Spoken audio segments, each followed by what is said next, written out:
ہندوستان میں بھی اور چائنا میں بھی وہ ان کے اوورسیز ان کی ایکسپیٹریٹ کمیونٹی تھی. ان کے جو باہر ہندوستان کے جو لوگ باہر کام کر رہے تھے اور چائنا کے لوگ باہر کام کر رہے تھے. تو ہم نے جس طرح اس ٹیلنٹ کو ہمیں جو اثاثے کو پاکستان میں جس طرح ہمیں ان کو لانا چاہیے تھا اور اب نیشن بلڈنگ میں جس طرح انہوں نے ہماری مدد کرنی تھی وہ بدقسمتی سے ابھی تک نہیں ہوئی.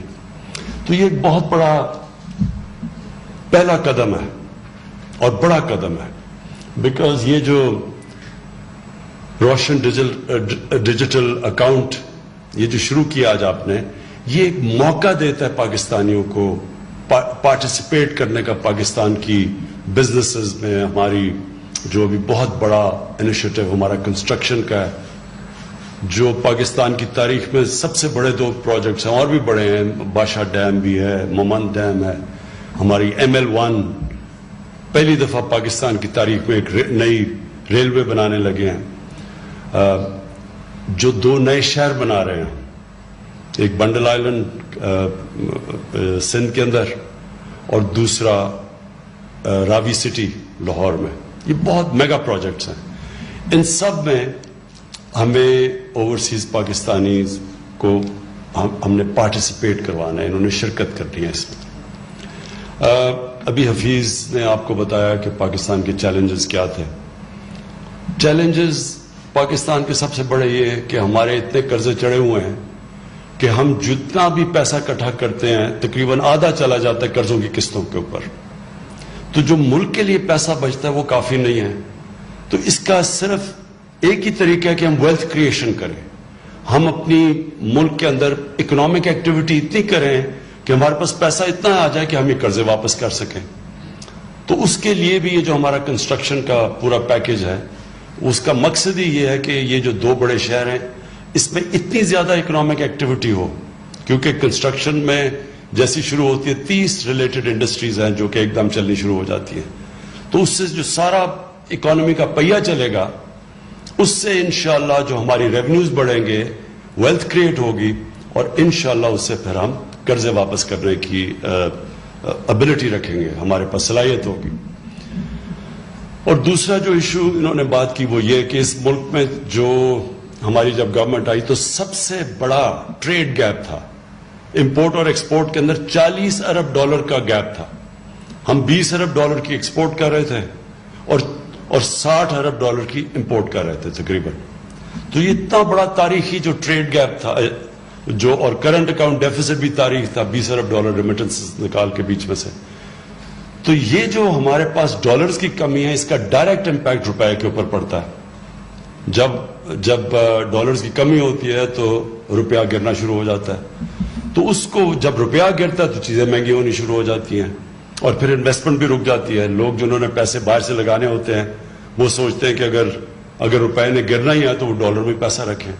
تو اس سے ساری اکانومی کی جو اکانومی کی ویلتھ بھی نیچے چلی جاتی ہے اور پھر جو انویسٹمنٹ بھی رک جاتی ہے.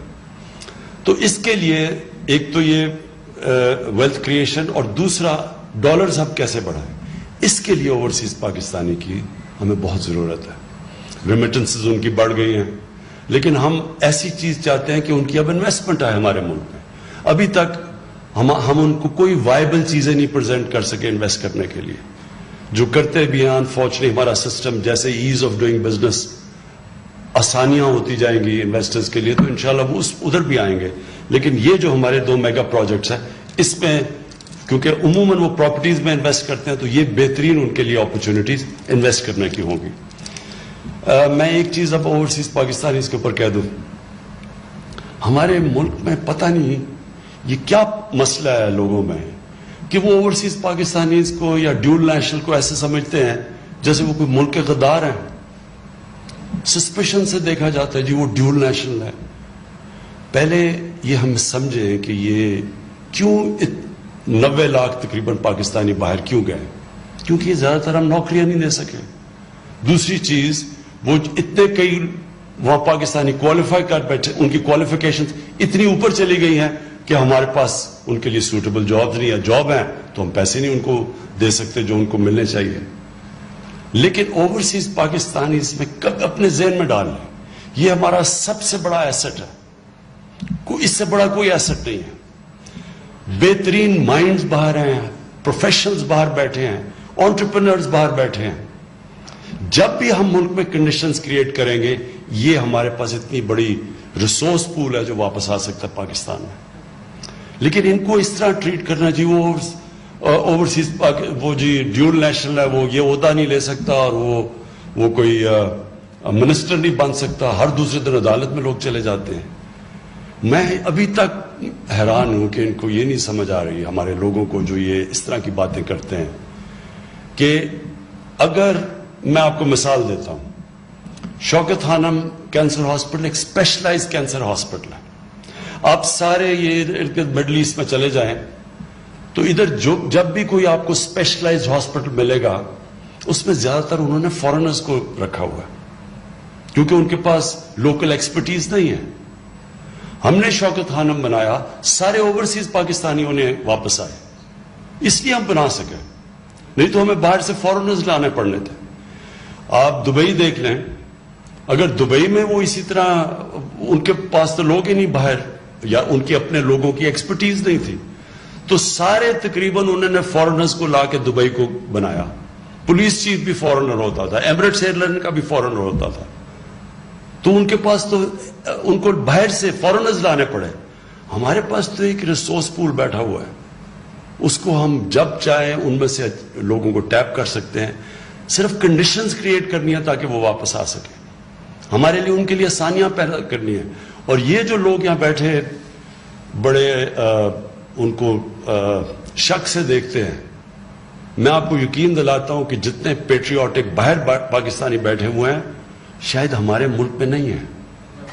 اس کی وجہ ہے، اور اس کی وجہ ہے ان کو باہر بیٹھ کے احساس ہوتا ہے کہ آپ کا ملک کتنا امپورٹنٹ ہے۔ اسلاموفوبیا ہوتا ہے، جب باہر اسلاموفوبیا، تو ان کو احساس ہوتا ہے کہ ہمارے ملک میں ہم پھر سکتے ہیں جیسے مرضی، ہمیں کوئی کچھ کہے گا نہیں۔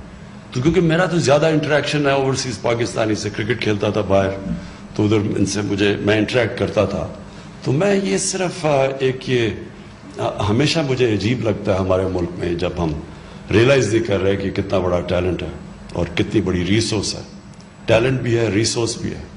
تو یہ جو پہلا قدم اور بڑا قدم اٹھایا روشن ڈیجیٹل اکاؤنٹس کھول کے، یہ اس کا انشاءاللہ آپ دیکھیں گے کہ بہت بڑا ہمیں فائدہ ہوگا۔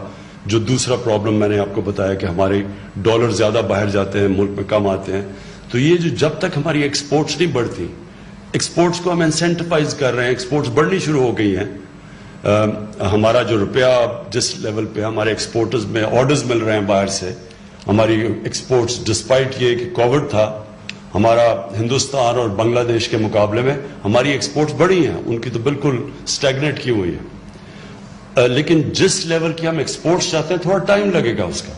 تو اس ٹائم جب تک وہ ہم اپنی ایکسپورٹس امپورٹس تک نہیں یا زیادہ تک نہیں لے کے جاتے، تب تک ہم نے اوورسیز پاکستانیز کو انسینٹیوائز کرنا ہے کہ وہ پاکستان میں انویسٹ بھی کریں، ان کے لیے آسان ہو پاکستان میں اپنا پیسہ لانا، اور جس طرح رضا باقر نے کہا اگر وہ باہر بھی نکالنا چاہتے ہیں، واپس لانا چاہتے ہیں، تو وہ بھی ان کے لیے آسان ہو۔ تو یہ بڑا اچھا فرسٹ سٹیپ لیا آپ نے، اور انشاءاللہ مجھے یہ امید ہے کہ ہم اب ان کو یہ جو اپنے بڑے میگا پروجیکٹس ہیں، ویسے بھی ہماری ہاؤسنگ کے ہم نے جو انسینٹیوز دیے ہیں ہاؤسنگ میں، وہ بھی ہاؤسنگ بوم شروع ہو گئی ہے پاکستان میں، کنسٹرکشن بوم شروع ہو گئی ہے، اور یہ جو ہمارا نیا پاکستان کا یہ جو ہم نے افورڈیبل غریبوں کے لیے، وہ طبقہ جو آج تک کبھی گھر نہیں بنا سکتا تھا، ان کو جو ہم نے اب انسینٹیوز دیے ہیں سیلریڈ کلاس کو، تو ہم سمجھتے ہیں کہ اس سے بہت بڑی ایک کنسٹرکشن کی بوم آ رہی ہے۔ اور اس میں مجھے پتہ ہے کہ سب سے زیادہ ابھی جو ہمارے اوورسیز پاکستان ہے، کسی بھی سیکٹر میں وہ آتے ہیں انویسٹ کرنے کے لیے، وہ ہاؤسنگ ہے، ریل اسٹیٹ ہے، اور یہ ایک اور انشاءاللہ یہ جو ہمارا 2 میگا سٹیز کی طرف ہم جا رہے ہیں، ان کو یہ بھی موقع مل جائے گا۔ تو پھر سے میں آپ کو، رضا آپ کو اور حفیظ آپ کو، آپ کے اکنامک تھنک ٹینک کو، سب کو میں مبارک دیتا ہوں، یہ بہت بڑا آپ نے پہلا قدم اٹھایا۔ شکریہ۔